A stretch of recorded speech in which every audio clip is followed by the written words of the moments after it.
নমস্কার বন্ধুরা, চলে এসেছি একটা নতুন ভিডিওতে। কেমন আছো তোমরা সবাই নিশ্চয়ই জানিও। আমিও খুব ভালো আছি। তো আগের ভিডিওতে আমি দেখিয়েছিলাম রবিবার বেরিয়ে পড়েছি ঘুরুঘুরু করতে, আর আমরা পৌঁছে গেছি ডেস্টিনেশনে।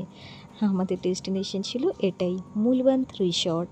খড়গপুর থেকে অ্যাপ্রক্স 17 কিলোমিটার দূরত্বে আছে। এই জায়গাটার নাম হচ্ছে শাকপাড়া ধাতকি। ধাতকি হচ্ছে গ্রামের নাম।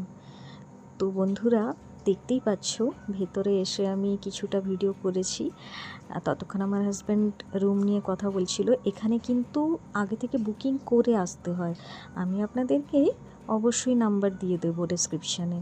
তো এই হচ্ছে রুম। আমার খুব ভালো লেগেছিল রুমটা, ছোটোর মধ্যে ভালো। এসি রুম এখানে 1500 থেকে স্টার্ট হয়।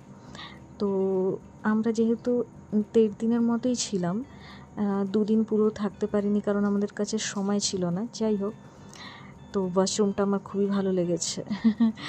তো বন্ধুরা, আপনারাও আসতে পারেন যারা কম দিনের মধ্যে সামনে ডিস্টেন্সে খুঁজছেন কিছু হরিয়ালির মধ্যে থাকতে, নিরিবিলির মধ্যে প্রকৃতির সঙ্গে টাইম স্পেন্ড করতে, সাইলেন্টে। তো আপনারা অবশ্যই আসতে পারেন, এখানে খুবই সুন্দর। তো এই হচ্ছে আমাদের সন্ধেবেলা, সন্ধে না অ্যাকচুয়ালি রাত্রে।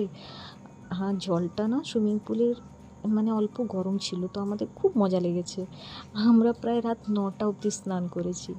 যাই হোক, তো এই হচ্ছে আমাদের কয়েকটা সুইট ফটোশ্যুট। আর বন্ধুরা, অবশ্যই জানাবে কেমন লাগলো। আবার আসছি নেক্সট ভিডিওতে, আপনারা অবশ্যই দেখবেন কিন্তু। Thank you.